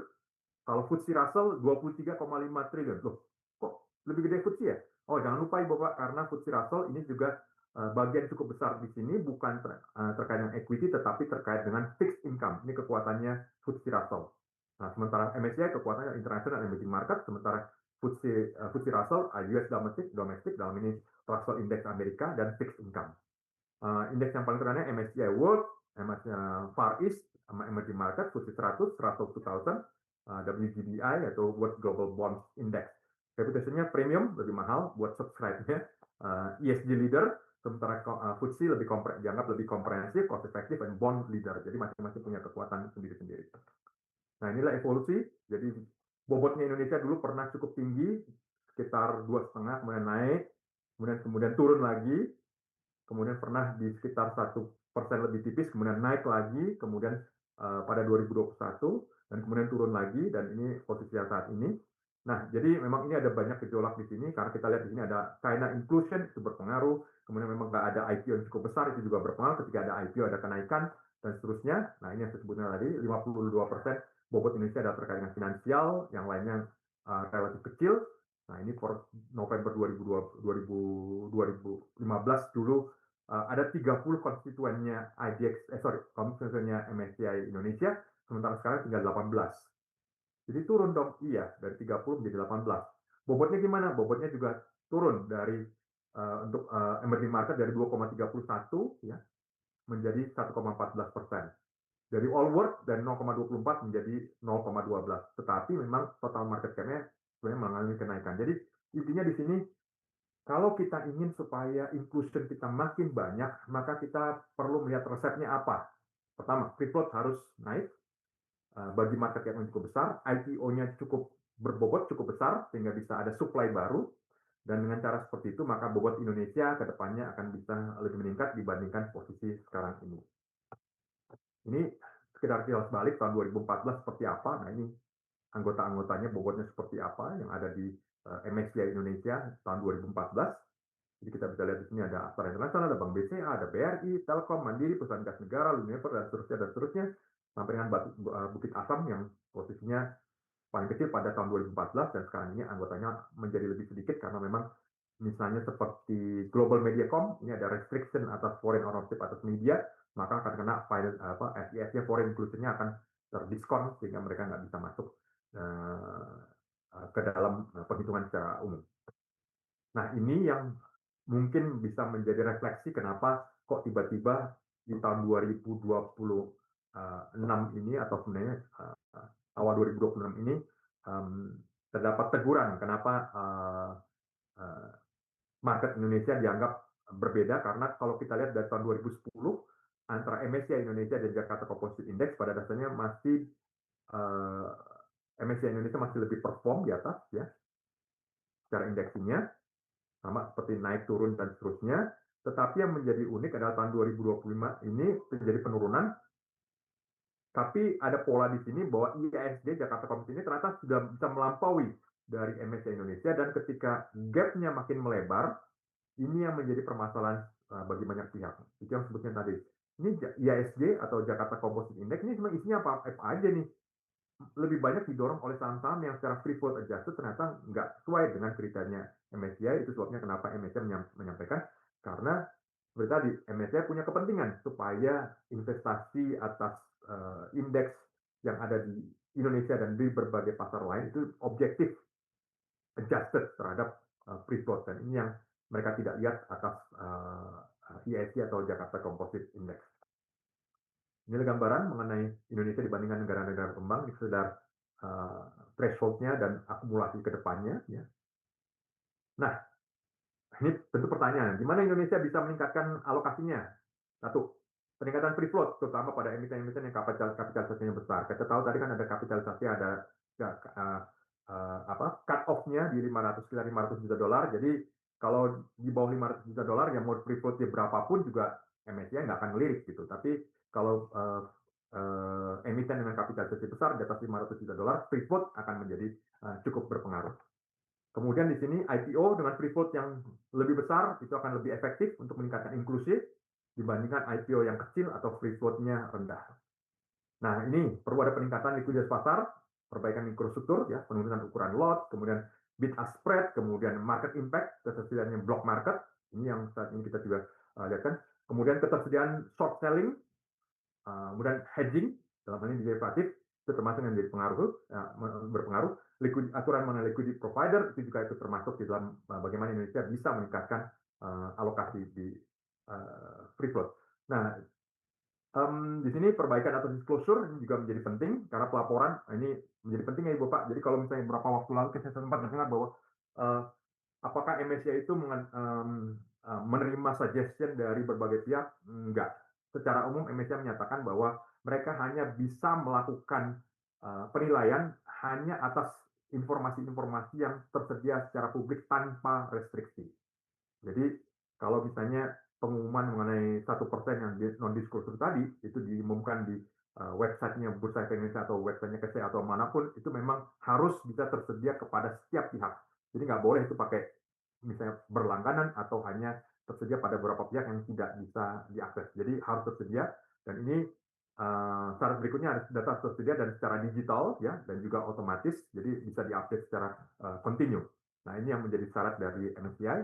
Kemudian juga kalau untuk bisa meningkatkan alokasi, mekanisme buyback ini mungkin perlu diperbaiki karena kita tahu dari buyback tadi kalau masuk dalam saham treasury akan dicoret sebagai free float di mata MSCI. Nah, satu yang menjadi penting adalah MSCI tidak memperhatikan valuasi absolut dan relatif. Jadi kalau misalnya ada orang bertanya, ini MSCI ini kok ada sih yang PE ratio-nya gede banget? Ya mohon maaf, memang MSCI tidak memperhatikan apakah itu price to book ratio ataupun price to earning ratio. Maka menjadi tugas bursa untuk menyaring hal tersebut terkait dengan price discovery yang perlu diperbaiki. Makanya kenapa ada ketentuan mengenai short selling, misalnya availability for short selling, lending borrowing, dan juga terkait dengan block market supaya price discovery-nya menjadi semakin besar, dan selain tentunya aturan liquidity provider.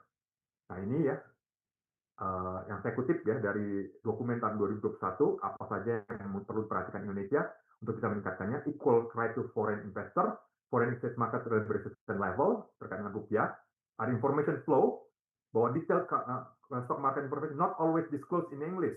Nah, clearing and settlement of overdraft facility for foreign are prohibited, ini yang perlu diperbaiki, transferability in kind, stock lending, stock selling. Jadi kalau ada yang nanya, ini Pak Poltak ini datang dari mana nih rekomendasinya? Ini rekomendasinya datang dari dokumennya MSCI sendiri yang sudah disebutkan bagaimana rilis Juni 2021. Oke, kesimpulannya Ibu Bapak, MSCI dan FTSE berdasarkan metodologi yang digunakan, jadi tolok ukur kedalaman pasar ini faktor risiko yang paling besar karena mereka berorientasi pada dana pensiun, investor global jangka panjang.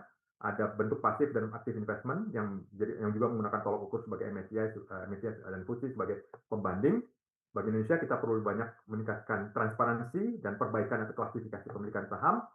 Dan apa yang terjadi di Indonesia sebenarnya juga pernah mirip-mirip ya, pernah terjadi di India pada tahun 2022 ketika market ilegal itu semakin besarnya, tapi memang kemudian SEBI atau SEC-nya India itu melakukan pembenahan secara substansial, dan pada tahun lalu India bisa mencatatkan capital inflow dari foreign secara cukup signifikan lebih besar dibanding emerging market lainnya. Jadi kalau kita pada kesempatan seperti ini bisa meningkatkan kualitas kita bisa memperbaiki transparansi, akuntabilitas, klasifikasi tadi, maka kita harapkan dalam beberapa tahun ke depan, maka arus modal ke Indonesia pun bisa akan meniru apa yang terjadi pada India sesudah mereka melakukan perbaikan pasar modal mereka secara komprehensif.